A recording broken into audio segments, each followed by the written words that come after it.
মেয়েদের হাঁটা বা চলাফেরা কেমন হওয়া উচিত, এ বিষয়ে কোনো হাদিসের কোনো নির্দেশনা আছে কি নেই? এই প্রশ্নটি শুনে আমাদের অনেক ভাই বোন হয়তো মনে করবেন যে এত তুচ্ছ বিষয়ে কোনো হাদিসের নির্দেশনা মানতে হবে?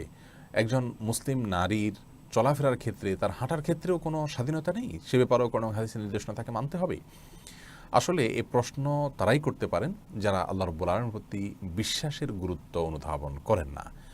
যিনি আল্লাহ তাআলার প্রতি বিশ্বাস করেছেন, যিনি আল্লাহ তাআলাকে রব হিসাবে স্বীকৃতি দিয়েছেন, যিনি মনে করেন তাকে আল্লাহর কাছে ফিরে যেতে হবে এবং জান্নাত তাকে অর্জন করতে হবে, সেই ব্যক্তির জন্য তার জীবনের খুঁটিনাটি প্রত্যেকটি বিষয়কে আল্লাহ রাব্বুল আলামিনের আদেশ এবং নিষেধ তথা রাসূল আকরাম সাল্লাল্লাহু আলাইহি সাল্লামের নির্দেশনার আলোকে করার কথা।